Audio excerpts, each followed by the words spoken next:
souhaite la bienvenue à ce cercle qui va porter sur le quadrilatère maurrassien. Alors, on va commencer par définir les termes du sujet. Ok. Donc, quadrilatère, donc c'est une figure géométrique à quatre côtés que vous connaissez tous. Maurrassien, ça renvoie à Charles Maurras. Donc, Charles Maurras, 1868-1952, le théoricien de l'Action française. Alors, faut-il comprendre alors que Maurras est en réalité le père méconnu du quadrilatère? Pas du tout. Hein, en fait, Maurras était surtout un littéraire qui était plus porté sur le grec, sur le latin, que la géométrie. Le quadrilatère maurrassien désigne en fait les quatre traits essentiels, quatre comme le quadrilatère, les quatre raisons de la monarchie que nous appelons de nos voeux, pour laquelle nous militons. Nous sommes effectivement monarchistes, mais la monarchie, ce n'est pas nécessairement la royauté. D'accord ? La monarchie désigne un régime politique où le chef de l'État, le monarque donc, n'a pas reçu de mandat populaire pour l'exercer.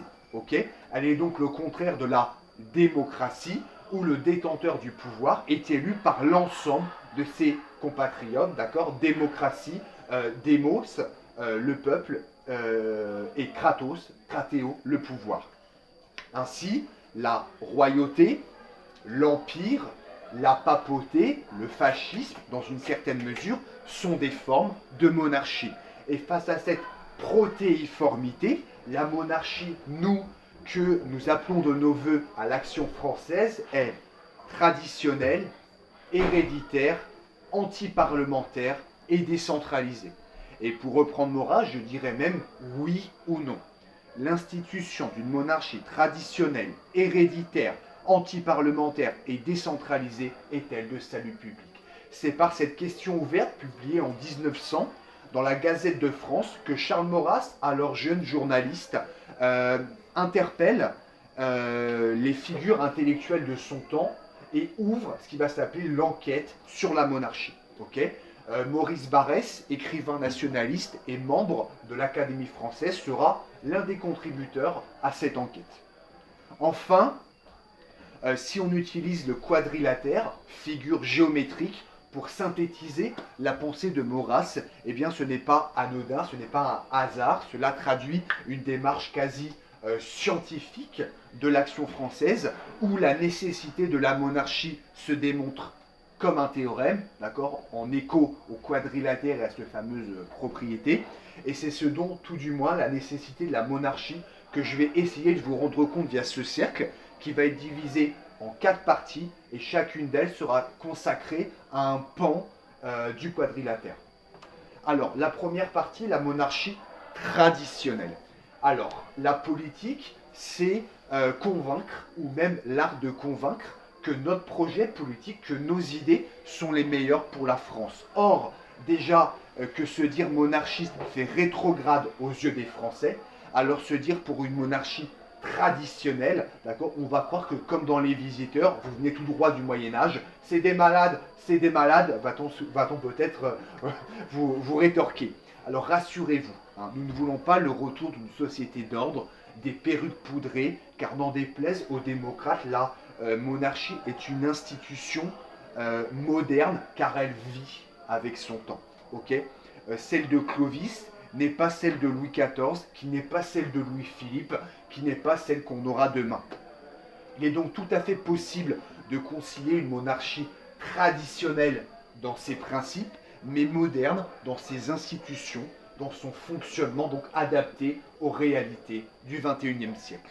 Les principes constitutifs de la tradition monarchique française sont appelés les lois fondamentales du royaume. On en dénombre 7. La première loi, c'est l'hérédité. Alors, je ne vais pas rentrer dans le détail, car c'est, souvenez-vous, la deuxième phase du quadrilatère, hein, traditionnel, héréditaire. Je vais vous en parler plus en profondeur, plus en détail après. Simplement, sachez qu'à partir de Philippe Auguste, donc le célèbre vainqueur de la bataille de Bouvines en 1214, la monarchie héréditaire devient définitivement inscrite dans la coutume. Avant, elle était élective. Concrètement, les grands du royaume choisissaient le futur roi parmi l'un des leurs. C'est ce qui s'est passé, entre autres, pour Hugues Capet en 987, de comte de Paris. Il est devenu roi des Francs.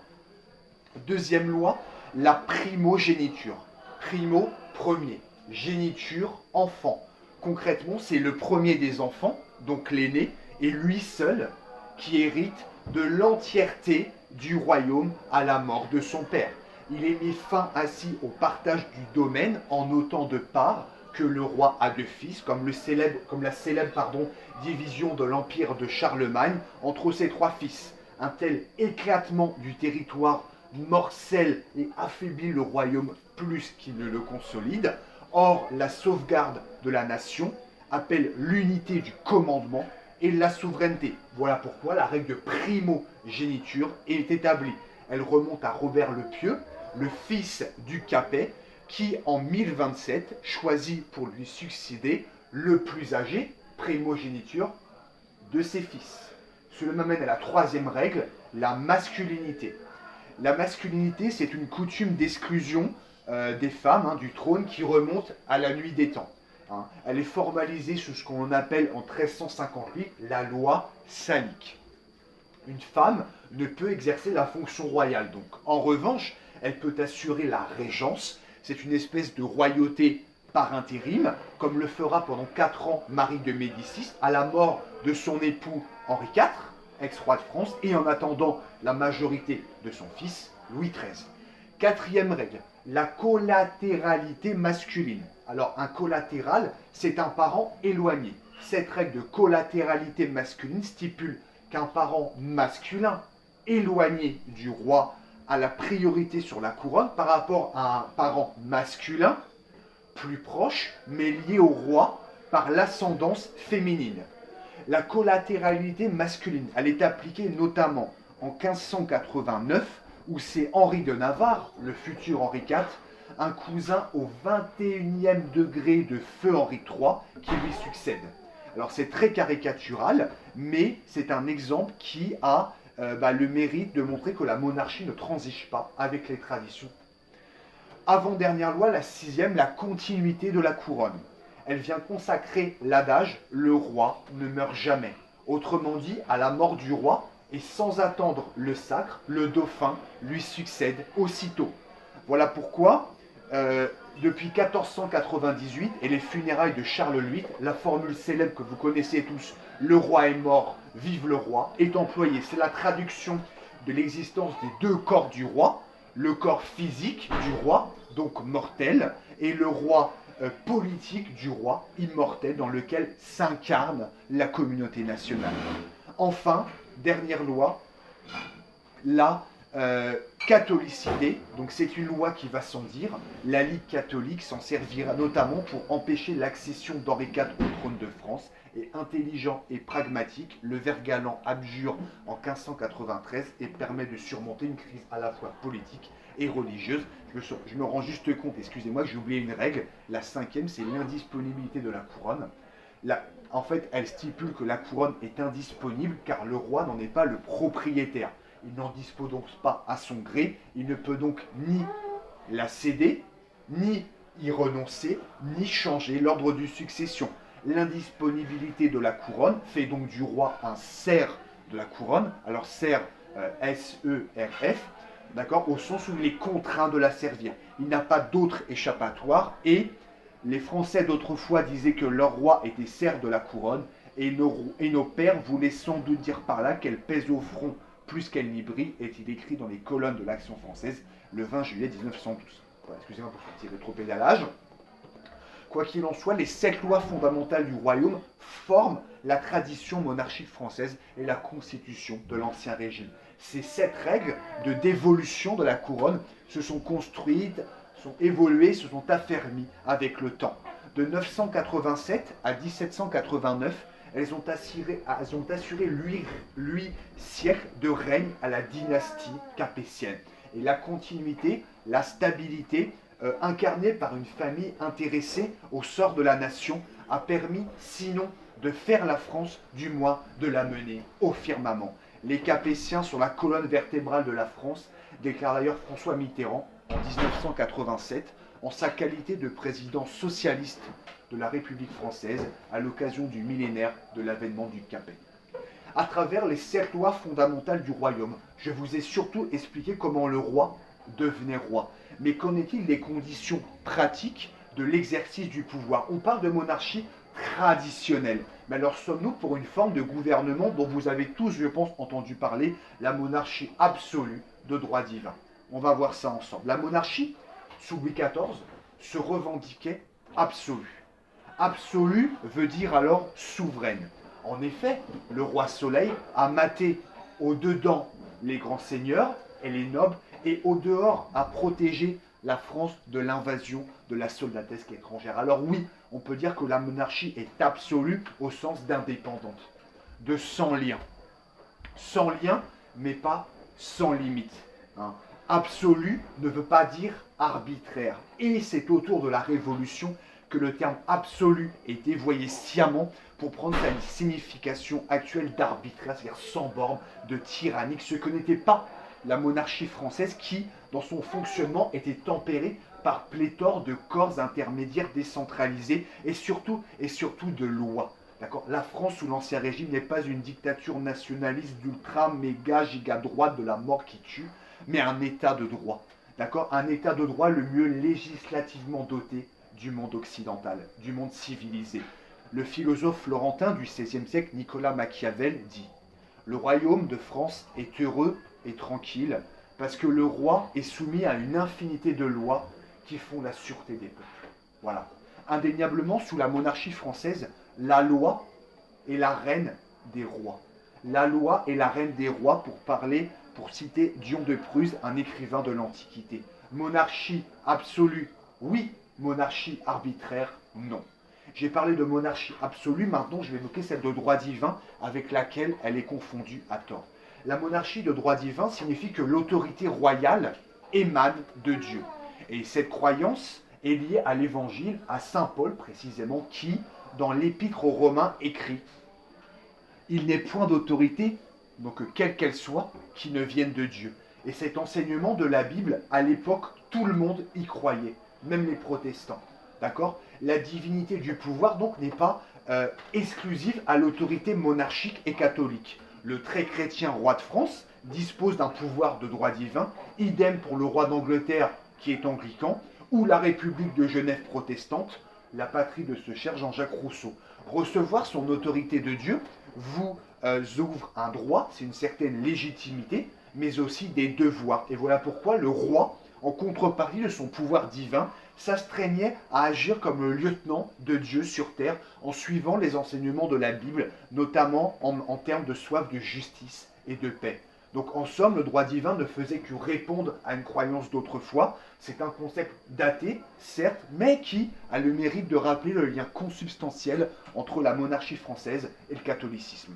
Comme je vous le disais au début, on est là pour royaliser le pays et convaincre nos compatriotes. Est-ce qu'il faut parler sur le terrain d'une monarchie absolue de droit divin? Je pense pas, non. Car même si je viens de dédiaboliser cette formule fallacieuse, elle sent trop le soufre. Et opter plutôt, je vous propose, pour une monarchie nationale, d'accord, pour remplacer absolue, au sens de souveraine, de nationaliste si vous voulez, d'accord, monarchie nationale, populaire, au sens de soucieuse du peuple, d'accord, pas tyrannique, et catholique, quand même plus, on va dire, concret que droit divin. Monarchie nationale, populaire et catholique. Vous voyez, nous aussi, on est traditionnel dans nos principes, mais moderne dans notre argumentaire.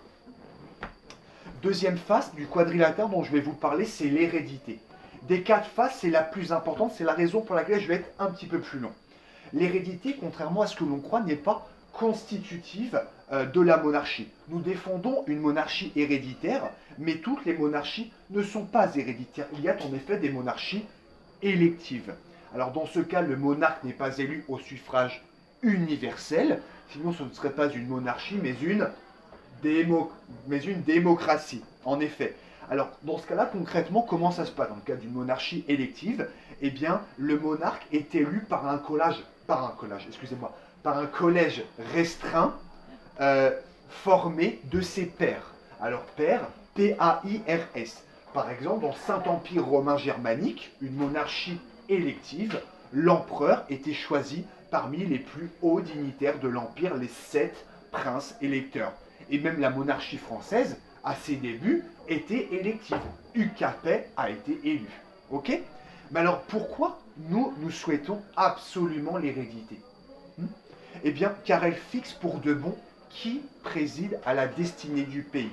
C'est le roi, puis son fils aîné, puis le fils aîné de ce dernier, etc., etc., conformément aux lois fondamentales du royaume évoquées précédemment. La monarchie héréditaire consacre au nom ce que l'on appelle une dynastie, c'est-à-dire le gouvernement d'une famille, dont le nom et dont le sort va se confondre avec celui du pays dont elle a la charge. Pour prendre un exemple plus parlant et que vous connaissez tous, je suis fils d'agriculteur, d'accord? Étant fils d'agriculteur, le sort de ma famille est lié au rendement des terres de mon père. Et ce dernier n'a aucun intérêt à laisser l'exploitation se délabrer. Il va au contraire s'évertuer à la valoriser, à la bonifier, à l'agrandir. Il va même me préparer dès ma jeunesse à mon futur métier d'agriculteur pour que je l'exerce au mieux et puisse prolonger la prospérité du domaine, donc de ma famille.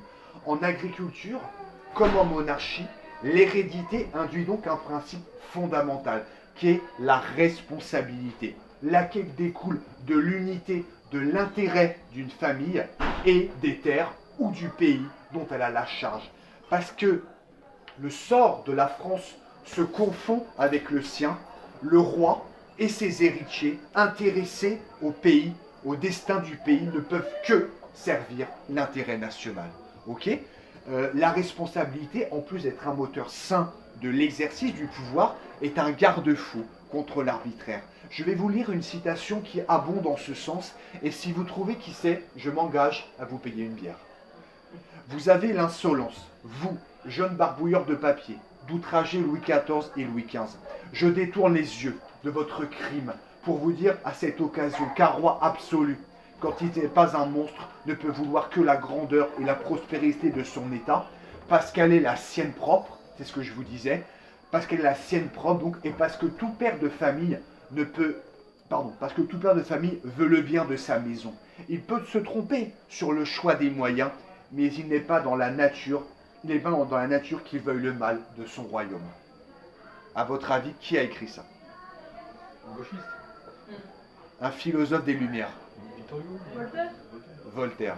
Effectivement, c'est Voltaire, partisan méconnu de la monarchie absolue et pour cause, qui écrit ce passage dans le siècle de Louis XIV.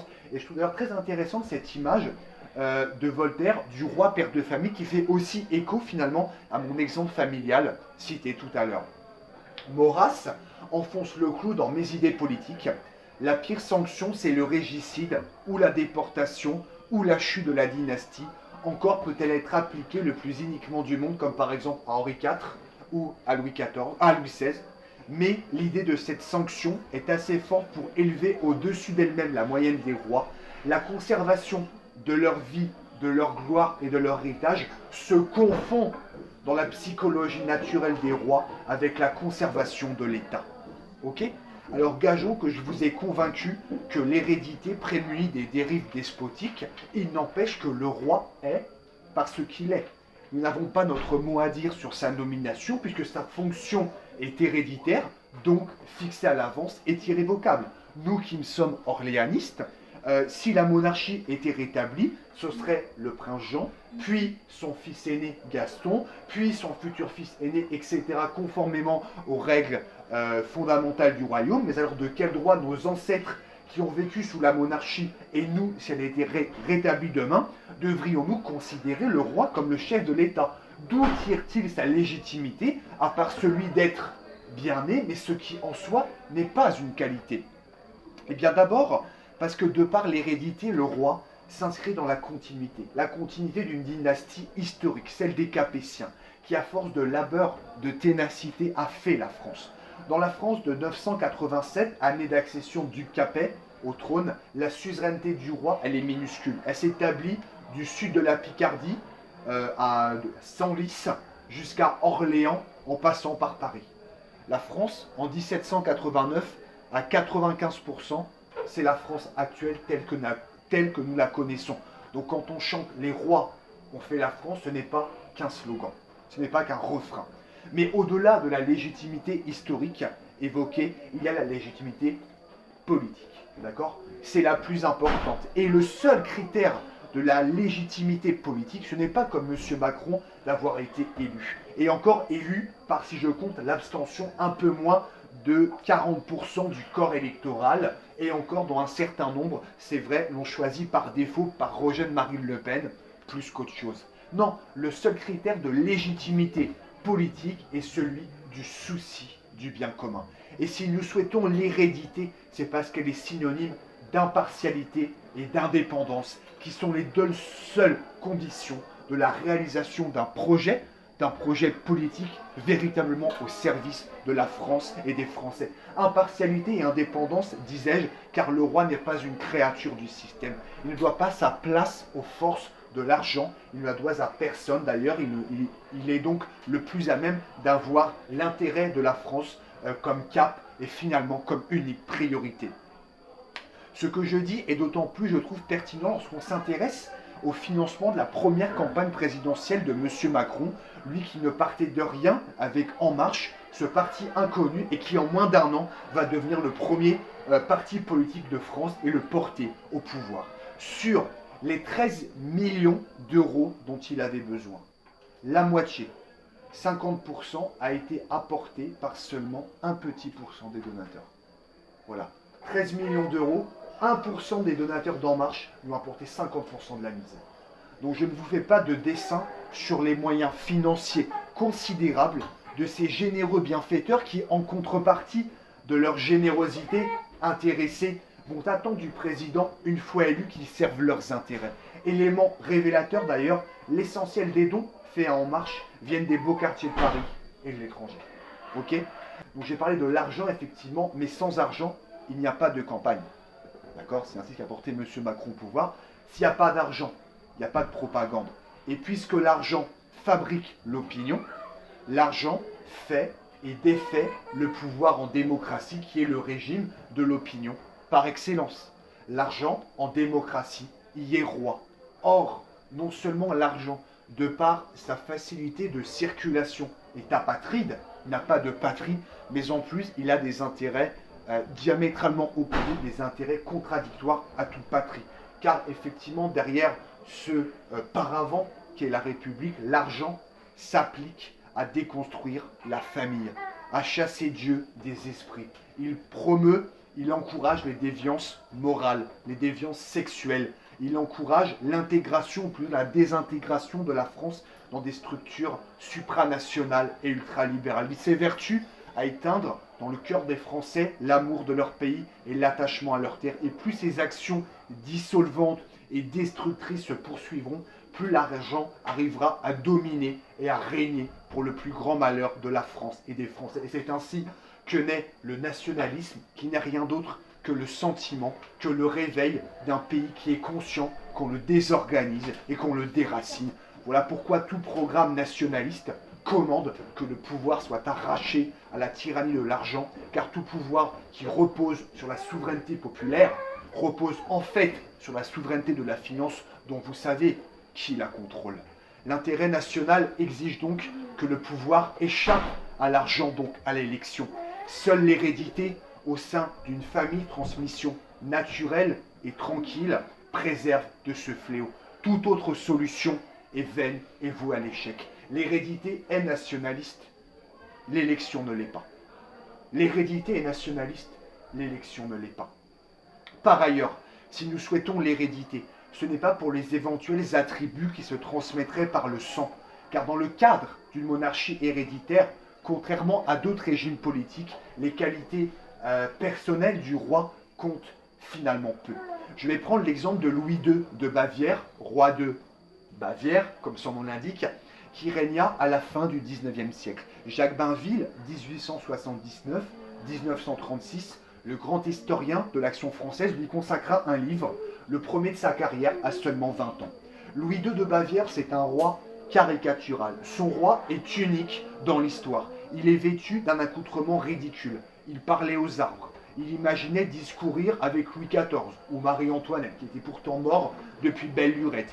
Il installait d'énormes bouquets de fleurs sur sa table pour ne pas voir ses invités. Et pour poursuivre sa fuite du réel, il se faisait construire des châteaux merveilleux, dont le fameux château, je crois que c'est le château en Bavière, celui d'ailleurs celui qui a inspiré La Belle au bois dormant. Je ne sais pas si vous avez le... Ça vous dit rien? Je vois, mais je... Ouais, tu vois, voilà, vous voyez, j'ai pas le nom malheureusement, excusez-moi. Et il est comme un enfant, dit le docteur Gooden, le psychiatre qui l'examine. Et pourtant, en dépit de ses tares, il fut un défenseur lucide et pragmatique de l'indépendance de la Bavière face au rouleau compresseur de la Prusse. Les exagérations de ses manies, son internement, son corps retrouvé mystérieusement au fond d'un lac, sont clairement une conjuration du Kaiser pour mettre la main sur la Bavière du roi Louis II, sur sa Bavière à lui, celle de sa famille, l'intérêt de la Bavière se confondant avec le sien. Alors, misanthrope, certainement, perché, indéniablement, mais transporté par un état de grâce, permis par le haut degré de conscience nationale, d'accord, inhérent à la monarchie héréditaire, car elle lie pour toujours le sort du roi et de sa famille à celui de son pays. Qui peut le plus, peut le moins. Alors si via ce roi décalé et inédit, vous comprenez que dans une monarchie héréditaire, l'institution, au sens du gouvernement d'une famille, prime sur la personnalité du souverain, alors vous comprenez que le plus médiocre des rois fait un chef d'État plus capable que le meilleur des présidents. La monarchie héréditaire est de notre point de vue la meilleure organisation politique pour la France, mais est-elle pour autant parfaite? Est-elle pour autant à l'abri de défauts? Eh bien, je vais vous citer l'essayiste royaliste Léon de Montesquieu. Alors, ne confondez pas avec Montesquieu, hein, Léon de Montesquieu, royaliste mort au champ d'honneur lors de la Première Guerre mondiale, qui écrit: nous ne prétendons pas qu'il existe un gouvernement, le gouvernement héréditaire d'une famille, dont les intérêts sont étroitement liés aux intérêts du pays, si étroitement liés que tout ce qui arrive de bien ou de mal rejaillit en bien ou en mal sur le gouvernement, si bien que mécaniquement, le gouvernement est amené à réparer toute faute qu'il peut commettre, puisqu'il est appelé à ressentir sur lui-même les funestes effets. Pour compléter ce que dit Léon de Montesquieu, l'Action française n'a jamais été une idolâtre de la monarchie. On n'a jamais dit, et à plus forte raison, on n'a jamais pensé que la monarchie était parfaite. Voilà, qu'une fois instaurés, les problèmes économiques, sociaux, écologiques, migratoires cesseront aussitôt, disparaîtront comme un coup de baguette magique. Pourquoi? Parce qu'on demande à un régime politique, ce n'est pas d'être infaillible, ce qui de toute façon est impossible. Car un régime politique, c'est une affaire d'hommes, de femmes. Et la nature humaine étant imparfaite, n'importe quel régime commet des fautes. En revanche, ce que l'on demande au pouvoir politique, en plus d'avoir pour priorité l'intérêt national, ce dont la monarchie est le plus capable, comme je vous l'ai montré, eh bien c'est d'apprendre de ses erreurs pour éviter leur occurrence. Et seul le gouvernement héréditaire d'une famille, où les valeurs de patience, ténacité, transmission, responsabilité règnent en maître, en font la seule forme de pouvoir perfectible. Montesquieu, donc le philosophe des Lumières, confesse dans l'esprit des lois à propos de la monarchie française, c'était un bon gouvernement qui avait en soi la capacité de devenir meilleur. Alors pour conclure cette deuxième phase du quadrilatère, je dirais que oui, aucun régime n'est parfait, mais la monarchie héréditaire présente non les meilleures, sinon les seules conditions du sage. Okay. Troisième et avant-dernière phase, la monarchie anti-parlementaire. Donc le Parlement, il compte deux chambres. L'Assemblée nationale, qui est élue au suffrage universel direct, et le Sénat, élu au suffrage restreint et indirect. D'accord ? Dans l'esprit des Français, le Parlement a un rôle représentatif, via les députés, et un rôle législatif parce qu'il vote les lois qui nous gouvernent. Nous, qui sommes pour une monarchie anti-parlementaire, nous sommes donc contre les élus, contre les élections, contre les assemblées, contre toute forme de représentation. Nous souhaitons donc un roi qui gouverne depuis sa tour d'ivoire, qui dirige la France selon son bon caprice sans se soucier des répercussions de sa politique sur le pays. Évidemment, je caricature et je plaisante. Le roi, au contraire, a tout intérêt à savoir la vérité, car son intérêt personnel se confond avec celui de la nation. Un roi qui, par définition, ne fait qu'un avec son peuple, doit se trouver en position de pouvoir toujours l'entendre. Le roi, cherchant par principe, de par sa fonction, le bien commun, n'a d'autre choix que d'être réellement à l'écoute de tous. Il est donc essentiel qu'il s'entoure d'une représentation de la nation aussi organique et fidèle que possible. Dans le cadre d'une monarchie, il est donc nécessaire que le pays légal et le pays réel travaillent en bonne intelligence. Alors le pays légal, c'est un terme maurassien, c'est la classe politique. Le pays réel, en somme, c'est la société civile. D'accord? Pays légal, pays réel. Vous comprenez donc que, bien que nous soyons anti-parlementaires, nous sommes pour la représentation du pays réel. Le problème pour nous ne vient pas de la fonction de la représentation, mais par qui elle est exercée au Parlement. Je parle bien sûr des partis politiques. La finalité d'un parti politique, c'est d'arriver au pouvoir, de le conserver le plus longtemps possible et sans partage. Un parti au pouvoir et tous les autres en prison, dit Mikhail Tomsky, révolutionnaire soviétique. D'ailleurs, ce n'est pas un hasard si les trois totalitarismes du XXe siècle inspirés et appuyés sur un parti, le NSDAP, le PC et le PMF. Sans aller jusqu'à ces extrêmes, en temps normal, l'activité d'un parti, et vous en avez une illustration si vous regardez les pathétiques débats à l'Assemblée nationale, consiste à dénoncer et s'aborder systématiquement ce que fait la majorité, quand bien même elle propose des lois qui vont dans le bon sens, ou alors si le parti en question est majoritaire, son but c'est de conserver le pouvoir à tout prix, en donnant aux Français l'illusion qu'il fait quelque chose, voire en ne faisant rien du tout, en ne prenant aucun risque, au moins on ne se compromet pas et on assure sa réélection. En somme, les partis n'ont pas l'intérêt de la France comme moteur, mais leur intérêt propre. Et c'est regrettable, c'est particulièrement dommageable, car ce sont les membres des 10 partis qui votent les lois au Parlement et qui votent les lois qui nous gouvernent. Imaginons quelques instants un jeune député, encore pur, qui déclare, la main sur le cœur, je m'engage à voter comme mon âme je ne m'engage à voter comme mon âme et conscience, à oublier absolument que je suis député de ce parti et à m'attacher exclusivement à discerner le bien commun, l'intérêt national et la justice dans chacune de mes décisions. On le prierait de quitter le parti aussitôt ou de se plier à la fameuse discipline de parti. D'accord? Et ce parlementaire, pourtant exemplaire, eh bien, courbera d'autant plus vite l'échine qu'un parlementaire doit tout à son parti. Son investiture, son travail, sa carrière, son avenir. C'est le parti qui l'a fait, c'est donc logiquement le parti qu'il sert. Voilà pourquoi Maurras écrit dans Mes idées politiques à propos des hommes de parti, honnêtes, ils sont seulement au bien d'un parti. Malhonnêtes, à remplir leur poche. Les uns et les autres sont les ennemis de la France. La France n'est pas un parti. Les partis d'ailleurs sont une création de la Révolution. Le premier de l'histoire est le Club des Jacobins. Avant, les partis politiques, ça n'existait pas. Alors les Français appartenaient à l'un des trois ordres, d'accord, clergé, noblesse, tiers état, et choisissaient leurs représentants en fonction en fait de leur statut. Donc nous, vous comprenez, nous voulons une représentation plus représentative du pays réel.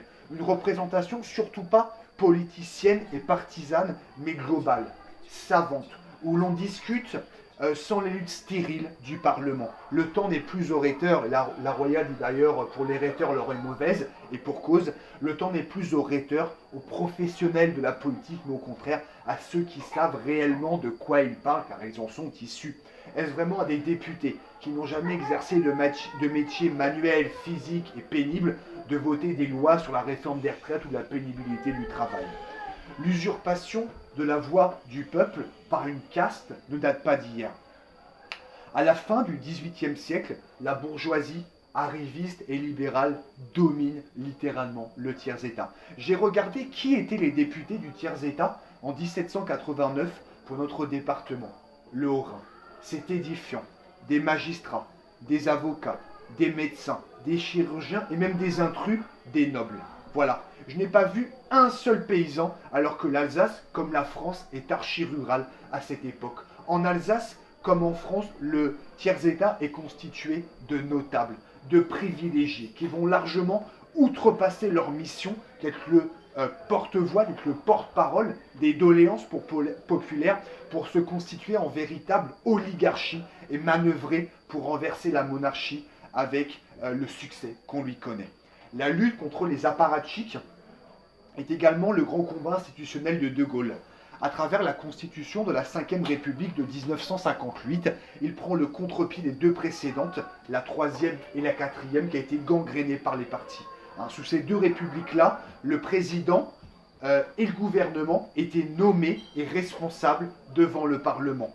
En somme, excusez-moi, en somme, les partis faisaient et défaisaient les gouvernements. D'où la valse des ministères et surtout d'où un président sans aucun pouvoir. Le suffrage universel a permis à De Gaulle de détourner la nomination du chef de l'État par la Chambre. Par ailleurs, le gouvernement est certes responsable devant l'Assemblée, mais il est surtout devant le président. En somme, sous la Ve, l'exécutif est au-dessus du législatif. L'exécutif est au-dessus des querelles et des divisions parlementaires. La Ve République est donc un régime présidentiel et pas parlementaire comme la Troisième et la Quatrième. Elle est donc gage de stabilité, d'indépendance relative du chef de l'État comparé à ses prédécesseurs, mais en dépit de ces avancées, il n'empêche que le président de la République reste un homme de parti, c'est même le chef du parti majoritaire et qu'il doit composer avec des hommes de parti.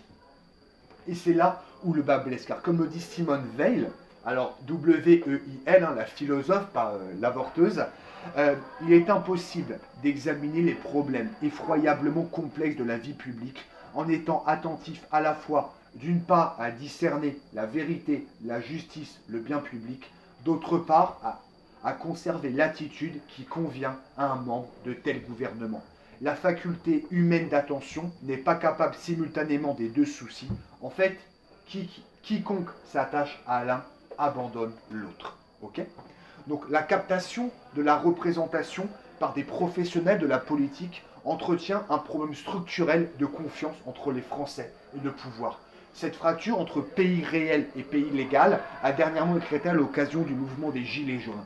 Au-delà de la cherté de la vie, c'était surtout la déconnexion des, entre guillemets, élites qui a été pointée du doigt. Il est intéressant de noter que parmi les revendications obtenues lors de ce grand mouvement social figurait la mise en place de cahiers de doléances. Ils étaient disposés dans les mairies, peut-être même en ligne, je ne sais pas, en tout cas dans les mairies sûres, et munis d'un stylo, vous pouviez consigner vos requêtes, vos remarques. Le peuple ainsi s'exprime directement, sans intermédiaire, sans représentant. C'est ce que l'on appelle de la démocratie directe.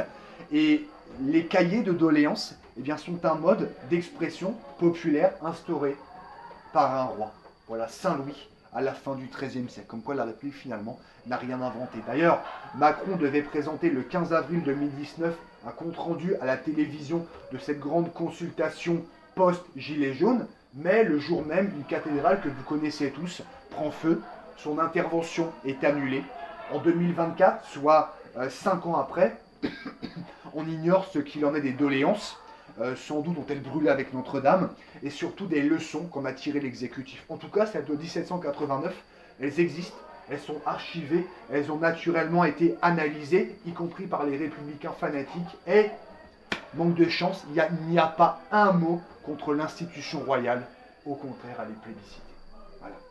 Alors, quoi qu'il en soit, comment recréer concrètement ce lien entre gouvernants et gouvernés? Comment aboutir à une représentation la plus juste et la plus fidèle possible? Eh bien, l'AF n'a malheureusement pas de réponse toute faite à cette question particulièrement complexe. De Gaulle, royaliste de cœur, républicain malgré lui, pourfendeur comme nous du régime des partis, s'est cassé les dents sur cette question. Il déclare dans son célèbre discours de Bayeux, prononcé en 1946, qu'il souhaite une meilleure représentation des corps de la nation. Il n'est jamais arrivé, et la victoire du non à son référendum de 1969 qui portait sur un Sénat plus expert et consultatif que politique, le contraindra à quitter le pouvoir. Et on imagine que les partis et les bourgeois qui les tiennent ont dû peser de tout leur poids pour influencer le vote en faveur du non et du départ de De Gaulle. Pour conclure cette avant-dernière face du quadrilatère, l'AF s'est éventuellement évertuée à dresser la ligne directrice, le principe, l'antiparlementarisme, sans rentrer, c'est vrai, beaucoup dans le détail des modalités. Ceci dit, rien que comprendre que le système des partis fait courir la France à sa perte est déjà beaucoup et peut constituer le premier jalon vers la monarchie-régime de la synthèse par excellence, régime du compromis à l'opposé du sectarisme et du fanatisme du régime des partis. Quatrième et dernier pan du quadrilatère maurassien, la décentralisation. Maurras, c'est avant tout et avant l'AF un provençal. D'accord ? Il a milité pour la défense et la culture de la langue provençale. Oui à la décentralisation, oui à plus d'autonomie, mais sur quel régime politique compter pour la mettre en œuvre, se demande Maurras. La République peut-elle être décentralisatrice? Eh bien non, car la République c'est un régime qui dépend tout entier de l'élection. Okay, et un État électif, comme c'est le cas de la République, dépend de tout, s'inquiète de tout, d'où son obsession de la centralisation pour mieux se rapprocher, contrôler et influencer son électeur. Seule la monarchie, pouvoir stable et héréditaire, peut laisser prospérer sans crainte les républiques sous le roi, tout en maintenant l'unité nationale. Car oui, le but de la décentralisation n'est pas d'affaiblir l'autorité de l'État ou que des régions fassent sécession. Au contraire, de la même manière que c'est par l'exercice musculaire que se fortifie un muscle, eh bien c'est par l'exercice du devoir que se fortifie le sentiment du devoir, et dans la mesure où nous n'avons d'occasion de rendre service à nos cercles les plus proches, la famille, les amis, les collègues, eh bien seul l'amour et le culte du sol natal, de la petite patrie, de la terre et des morts rend possible l'amour et le culte de la patrie. D'accord ?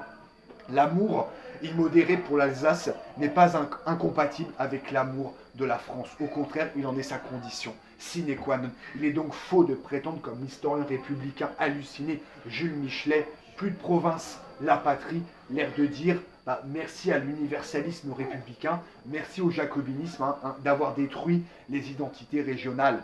Ainsi, les Alsaciens arrêteront de se sentir Alsaciens pour se rattacher à l'entité supérieure et devenir enfin des Français. D'accord ? Au contraire, comment voulez-vous aimer la France si vous ne vous aimez pas vous-même? Ok ? En somme, nous voulons un patriotisme, mais un patriotisme qui n'uniformise pas, d'accord ? Qui prend en compte les spécificités locales. Et pour réaliser ce savant équilibre entre unité nationale et diversité provinciale, régionale, eh bien, il faut une autorité. Une autorité au-dessus de l'ensemble, une autorité neutre et indépendante. Il faut donc un roi chef des républiques. Et je dis un roi chef des républiques car Maurras n'a jamais voulu d'un roi omnipotent et centralisateur qui, historiquement, n'a jamais existé. D'ailleurs, s'il y avait un mot qui devait définir la société d'Ancien Régime, de manière générale, ce serait holiste, d'accord, à entendre au sens où il existait une multitude de corps intermédiaires décentralisés, provinciaux, cléricaux, professionnels qui encadraient l'individu, protégeaient la personne isolée et lui évitaient de se retrouver seul, démuni face à ce monstre froid qu'est l'État. Je vais citer par exemple les UNFTE, donc les corporations de métiers de Strasbourg. Il y a notamment celle des bateliers, la plus puissante, celle des tanneurs, celle des boulangers. Et si vous vous baladez à la Petite France, vous apercevrez les armoiries de certaines d'entre elles. Et chacun de ces corps de métiers avait sa propre législation en matière d'accès à la profession, de durée du travail, de salaire, de normes, de prix de vente. Chaque corporation formait ses apprentis et disposait également de son propre tribunal de gestion des litiges. C'est l'ancêtre de ce qu'on appelle aujourd'hui les prud'hommes. Les corporations disposaient également d'un système de caisse de solidarité qui compensait les pertes de salaire en cas d'accident de la vie. C'est la sécurité sociale avant l'heure. Mais la corporation n'avait pas qu'un rôle économique, elle avait également un rôle politique. au sens où ses représentants siégeaient au conseil de la ville et élisaient Landmeister, donc l'équivalent du maire de Strasbourg. D'autre part, chaque corporation était tenue de défendre la ville, de fournir armes et armures à ses membres, d'effectuer des tours de guet, de surveiller les départs du feu. C'était une espèce de police avant l'heure. Enfin, certaines corporations ont fondé leurs confréries religieuses qui organisaient des baptêmes, des mariages, des funérailles, des processions. Et ces foyers décentralisés de vie économique, politique, religieuse, militaire, qu'incarnaient les corporations naissaient et évoluaient quasiment en dehors du contrôle de l'État, alors qu'aujourd'hui, l'essentiel des attributions des corporations sont gérées par l'État central. Et il est regrettable que ce dernier mette ses sales pattes dans les affaires locales. Alors comprenez-moi bien, il ne s'agit pas de promouvoir l'anarchie, d'accord? La monarchie s'appuie sur un État fort. Mais un tel État n'est pas un État qui se mêle de tout, un État qui fait tout. Nous voulons un État, en somme, très monarchique au centre, mais très républicain aux extrémités. D'accord? J'entends par là que l'État doit se concentrer sur son cœur de métier, ce qu'on appelle les fonctions d'ailleurs régaliennes, effectivement, défense et surveillance des frontières, sécurité intérieure, justice, finances publiques et diplomatie. Voilà, pour le reste, par exemple, la santé, l'éducation, la culture, l'État doit se contenter d'en définir les grandes lignes, car il faut bien sûr un minimum de cohérence à l'échelle nationale, mais laisser les acteurs locaux s'occuper en autonomie de leurs administrés. On a une illustration en Allemagne avec l'éducation, où l'État fédéral définit une espèce de tronc commun, début et fin des périodes scolaires à l'échelle de toute l'Allemagne, minimum requis par tranche d'âge, reconnaissance des examens et des notations. Ensuite, ce sont les Länder qui déclinent cette feuille de route. C'est la raison pour laquelle les Länder forment, recrutent et rémunèrent leurs enseignants. Ce sont également eux qui décident des programmes scolaires. En France, c'est juste inconcevable. Ces compétences régionales-là, ces compétences allemandes, en France, c'est l'État central, via l'éducation nationale, qui les assure. Et les Länder sont d'autant plus efficaces à s'occuper de l'instruction de leurs têtes blondes qu'ils sont mis en situation de responsabilité. C'est vraiment le mot à retenir du cercle, parce que oui, contrairement à la France, l'État ne leur mâche pas le travail.